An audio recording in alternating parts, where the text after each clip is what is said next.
Platform Google for Education kini memiliki banyak fitur unggulan yang bisa diakses secara gratis. Bagaimana memaksimalkan fitur-fitur Google for Education tersebut dalam menghadapi sistem pembelajaran daring pada masa seperti sekarang ini?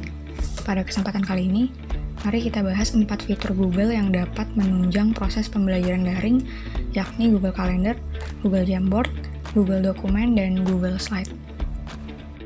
Google Calendar berguna untuk menyusun agenda sekolah, mulai dari jadwal mengajar tiap kelas, kuis, presentasi online, sampai rapat dengan orang tua murid. Google Calendar kini dapat diintegrasikan dengan Google Mail. Sistem secara otomatis akan mengirim notifikasi ke email tentang agenda terkait di tanggal dan hari tertentu, sehingga pembelajaran daring pun menjadi lebih teratur. Langkah awal yang harus dilakukan untuk mengakses aplikasi-aplikasi Google adalah pergi ke laman google.com. Kemudian klik menu Google Apps yang terdapat pada pojok kanan atas, nanti akan muncul aplikasi-aplikasi Google seperti berikut ini. Silahkan pilih aplikasi yang hendak digunakan. Untuk saat ini kita pilih Google Calendar.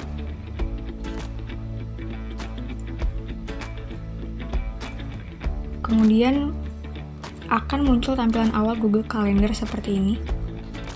Pada bagian kanan atas, ini ada beberapa icon atau tombol yang bisa kita klik. Ada tombol untuk mengubah tampilan utama Google Calendar.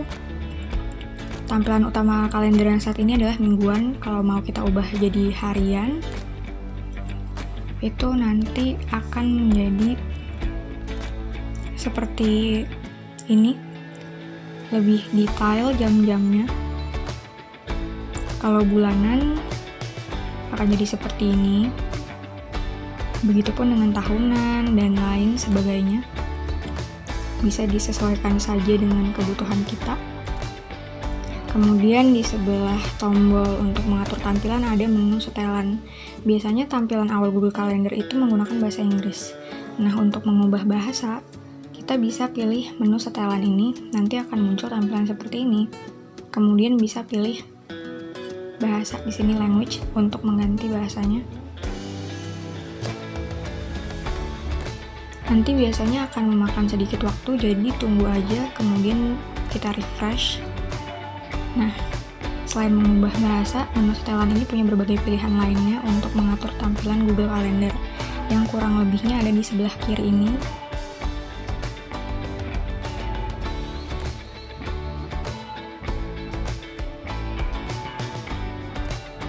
Kemudian kita bisa kembali lagi ke tampilan awal.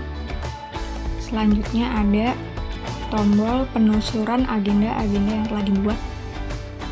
Kalau kita klik icon segitiga terbalik di sini, akan muncul tampilan seperti ini yang memudahkan kita dalam mencari agenda yang udah kita buat dengan kata kunci tertentu.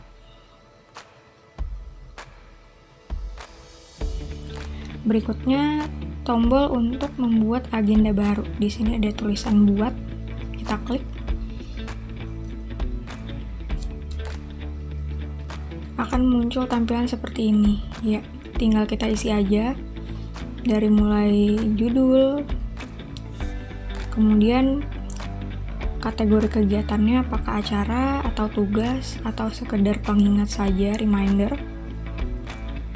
Kemudian kita tentukan detail waktunya. Seandainya kegiatan yang kita buat ini mau kita jadikan sebagai agenda rutin, akan diulang dalam kurun waktu tertentu, itu bisa klik tulisan tidak berulang di sini.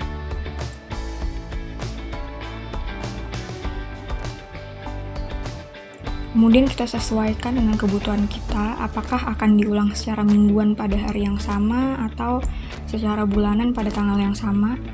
Silahkan disesuaikan.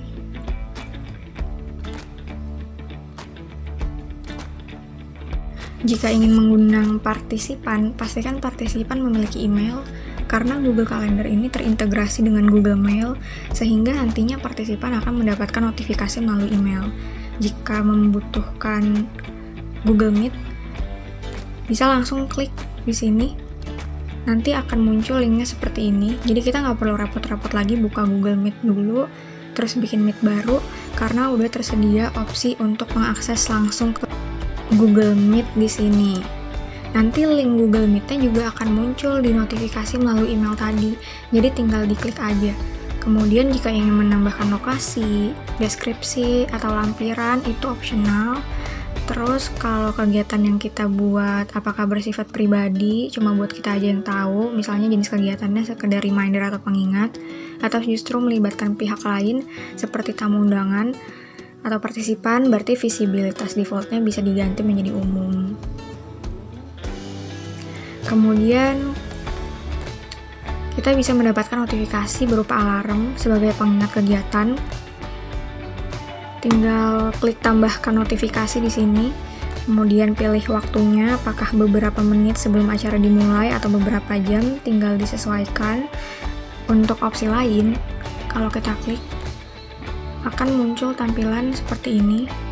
Kurang lebihnya sama seperti yang tadi, bedanya di sini pengingatnya bisa kita pilih, jadi nggak cuma sekedar alarm, tapi juga ada pilihan lewat email. Terus di sini juga ada detail untuk fitur kolaborasi. Di sebelah kanan ini, bagian tambahkan tamu atau partisipan, kita bisa nambahin guru, murid, orang tua murid yang punya email pastinya. Di sini ada pilihan izin tamu. Kita bisa menentukan sejauh mana partisipan dapat mengatur kegiatan. Apakah hanya kita berikan izin untuk melihat daftar tamu, atau bisa kita minta tolong untuk mengundang orang lain juga, atau bahkan mengubah acara. Seandainya ada kekeliruan tapi kita nggak sempat buka Google Calendar lagi, kita bisa minta tolong aja sama partisipan yang udah kita izinkan untuk mengakses tadi. Atau kalau nggak ketiga-tiganya juga bisa, sesuaikan aja. Di sini juga ada fitur cari waktu. Seandainya kita ngundang partisipan tadi, kita sebenarnya bisa lihat apakah jadwal kegiatan kita bentrok atau enggak sama orang yang kita undang. Akan ketahuan di sini nanti.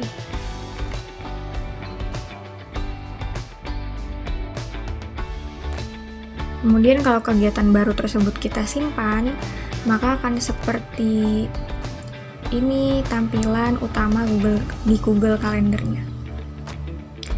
Kalau kita klik agendanya, kita bisa lihat detailnya langsung.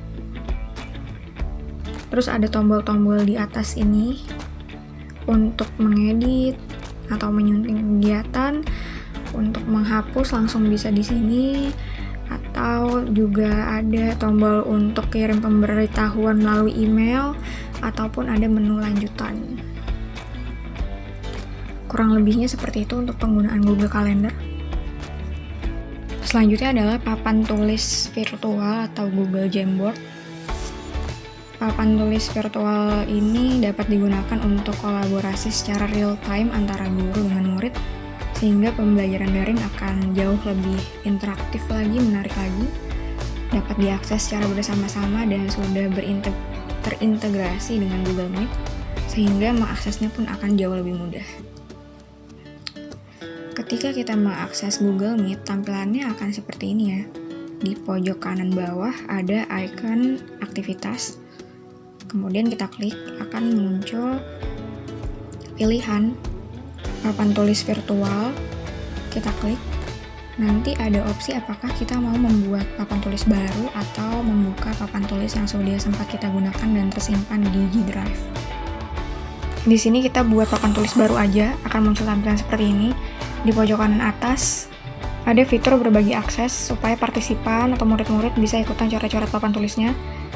Ini kalau aksesnya masih bersifat pribadi, kita harus nambahin satu-satu secara manual siapa saja yang bisa mengakses papan tulis ini. Tapi kalau nggak mau repot nambahin satu-satu, bisa langsung siapapun bisa mengakses, kita klik aja tulisan, ubah ke siapa saja yang memiliki link. Terus untuk sejauh mana partisipan dapat mengakses, pilihannya ada pengakses hanya diizinkan untuk melihat saja atau bisa menjadi editor, atau dengan kata lain bisa ikutan coret-coret, tinggal diubah aja. Berikutnya menu lanjutan, ada fitur lihat histori versi ini. Untuk detail perubahan yang terjadi pada papan tulis yang bisa diakses bersama, kita bisa tahu siapa-siapa aja yang sempat mencoret-coret atau menuliskan atau menambahkan sesuatu di papan tulis. tinggal klik aja tulisannya. Kemudian untuk menambahkan papan tulis atau meluaskan papan tulis, bisa diklik icon plus. Untuk menambahkan gambar, apakah dari perangkat kita masing-masing atau dari Google langsung juga sudah bisa tanpa harus menambahkan tab baru untuk mengakses laman google.com. Nanti tinggal pilih gambarnya, kemudian sisipkan.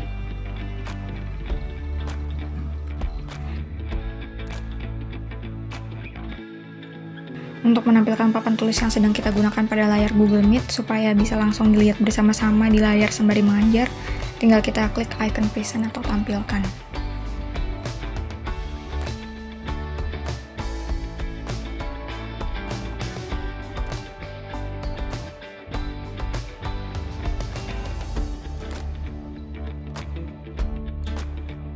Untuk aplikasi berikutnya ada Google Dokumen. Nah, melalui Google Dokumen ini kita bisa membuat, mengakses, mengedit dokumen secara bersamaan pada waktu yang sama karena ada fitur berbagi akses dan bisa kita atur dalam kondisi offline atau tanpa sambungan internet. Perubahan yang terjadi pada dokumen setiap kali kita mengetikkan atau menambahkan sesuatu itu akan tersimpan secara otomatis, jadi kita nggak perlu repot-repot klik tombol save lagi, tapi harus dalam kondisi online ya. Jadi setiap ingin menyimpan perubahan itu dibutuhkan sambungan internet. Kalau sekedar mengakses atau mengedit itu baru bisa secara offline. Kemudian terdapat fitur history tampilan juga untuk melihat versi lama dari dokumen yang sama. Yaitu nanti tampilannya diurutkan berdasarkan waktu dan siapa yang membuat perubahan pada dokumen. Pada bagian yang mana juga itu bisa dilihat. Jadi nanti kalau ada yang nggak cocok sama kita, bisa kita kembalikan lagi ke kondisi dokumen sebelum diedit. Nanti akan ada rinciannya seperti apa. Lalu kita bisa mencari informasi ataupun gambar tambahan secara langsung dari dalam dokumen tanpa harus mengakses laman google.com terlebih dahulu. Gitu. Download dokumen dalam berbagai format, nggak perlu repot-repot mengubah dokumen apakah dalam bentuk PDF, gambar, dan lain-lain karena nanti tersedia pilihan berbagai format. Ini adalah tampilan awal Google Dokumen. Di sini ada menu utama yang terletak di pojok kiri atas. Kalau kita klik akan muncul seperti ini. Pada bagian setelan kita bisa mengubah bahasa. Kemudian ada fitur yang cukup penting, yaitu fitur mengaktifkan ataupun menonaktifkan akses dan edit dokumen secara offline. Tapi tetap ketika ingin menyimpan perubahan, supaya perubahannya tersimpan, itu membutuhkan sambungan internet. Kemudian untuk bisa melihat histori perubahan pada dokumen, harus diaktifkan dulu fitur dashboard aktivitas atau histori tampilan ini. Selanjutnya apabila ingin membuat dokumen baru, atau kalau mau membuka dokumen yang ada di Google Drive atau perangkat kita,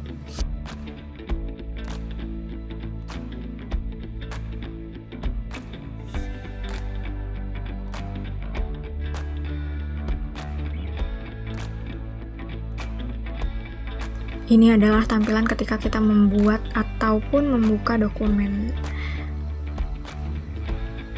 Dimulai dari judul, kemudian ada tools atau fitur-fitur untuk mengedit ataupun memformat dokumen. Lebih detailnya akan dijelaskan nanti. Kita lihat dulu di sini ada icon awan. Itu adalah status dokumen yang menandakan kalau perubahan telah tersimpan secara otomatis. Seandainya kita mengakses dan mengedit dokumen secara offline, nanti akan ada keterangannya atau notifikasi kalau dokumen nggak bisa tersimpan secara otomatis. Jadi mengharuskan kita untuk online terlebih dahulu jika perubahan yang kita lakukan ingin disimpan. Kemudian di pojok kanan bawah ada tombol pelajari. Kalau kita klik akan muncul tampilan untuk mencari informasi, gambar, konten-konten lainnya yang bisa ditambahkan langsung ke dokumen. Jadi kita nggak perlu akses ke google.com dulu, buka tab baru, langsung bisa di dalam dokumen melalui fitur pelajari ini.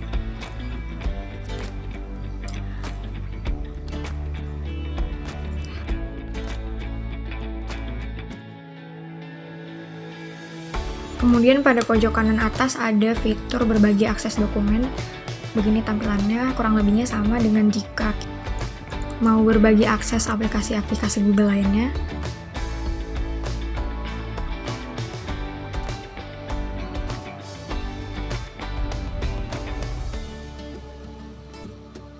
Berikutnya untuk menampilkan dokumen ke Google Meet. Jadi tanpa perlu kita download dulu dokumennya, bisa langsung ditampilkan ke layar Google Meet. Tinggal tempel aja linknya, nanti akan terpresentasikan ke layar Google Meet.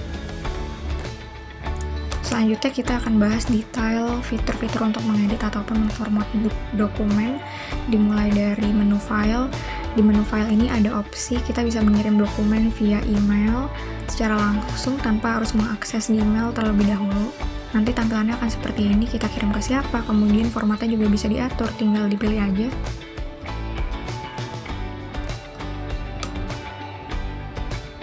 Kemudian untuk menyediakan dokumen supaya bisa diakses dan diedit secara offline, tinggal klik tulisan sediakan offline di sini, nanti akan berubah menjadi ada tanda checklist seperti ini. Kemudian untuk mengatur ukuran dokumen, margin, segala macamnya bisa dipilih di penataan halaman.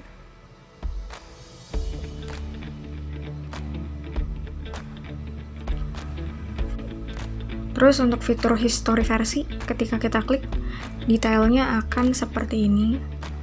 Pada bagian kanan ada rinciannya, siapa saja yang telah mengubah, kapan diubahnya, terus apa saja yang telah diubah bisa langsung dilihat di sini.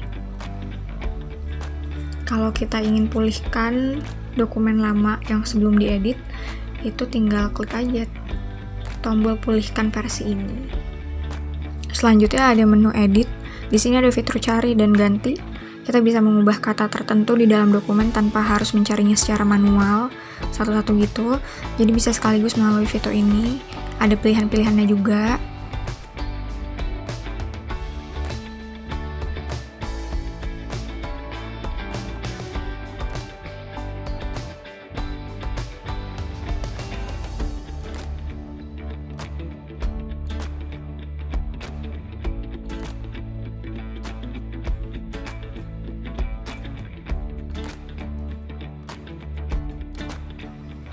Selanjutnya di menu alat, ada fitur ejaan dan tata bahasa.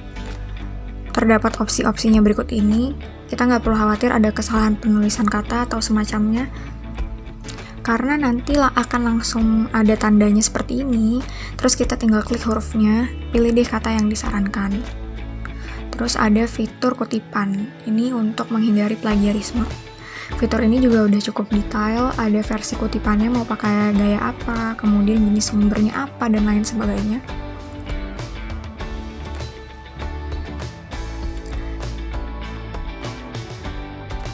Kita juga bisa menerjemahkan dokumen secara langsung, tidak perlu mengakses Google Translate dulu, langsung aja di sini udah bisa, tinggal pilih bahasanya dan sesuaikan saja hasilnya nanti. Untuk fitur dikte, kita nggak perlu mengetik lagi, cukup menggunakan suara. Jangan lupa untuk mengaktifkan mikrofon dan mengubah bahasanya sesuai yang kita inginkan. Nanti kata-katanya akan muncul di dalam dokumen, tinggal kita sesuaikan saja hasilnya. Ini misalnya, kata-katanya akan muncul seperti itu di dokumen. Selanjutnya menu add-on. Melalui menu ini kita bisa menambahkan aplikasi-aplikasi untuk menunjang kebutuhan dokumen kita. Bisa langsung cari aplikasinya di sini. Ini misalnya untuk cek plagiarisme, kita cari dulu aplikasinya di sini, kemudian kita install. Nanti akan muncul seperti ini. Klik tulisan plagiarism check pada menu add-on. Tampilannya akan muncul di sebelah kanan dokumen. Nanti tinggal kita proses dan akan keluar hasilnya. Kurang lebihnya seperti itu, fitur-fitur yang penting dan cukup membantu dalam mengakses menggunakan Google Dokumen. Selanjutnya aplikasi Google Slide. Fitur-fitur yang ada di sini sebenarnya kurang lebih sama seperti yang ada pada Google Dokumen. Jadi di sini akan dibahas beberapa trik saja dalam penggunaan Google Slide. Ini ada fitur untuk memasukkan video. Kita buka menu sisipkan, pilih video, kemudian kita bisa langsung cari. Telusuri di sini tanpa perlu membuka YouTube dulu. bisa langsung di Google Slide-nya kita cari video yang kita inginkan, kita butuhkan apa, kemudian kita pilih.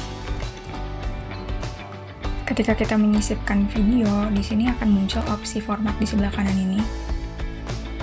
Dan ada pilihannya. Jadi kita bisa memutar video di Google Slide itu dimulai dari waktu yang kita tentukan sendiri. Begitupun juga dengan akhir videonya. Kita bisa nyeting waktunya. Seperti itu.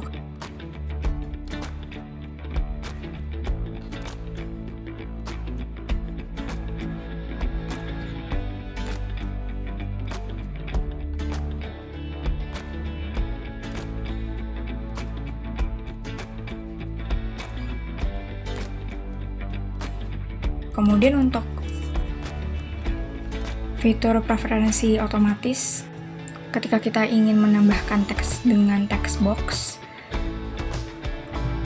supaya ukuran text box-nya bisa menyesuaikan dengan banyak teksnya, itu tanpa perlu ribet-ribet ke menu alat, terus buka preferensi, pilih di sini, kita bisa langsung klik aja tombol ini, kemudian kita pilih nih, sesuaikan ukuran bentuk agar pas dengan teks.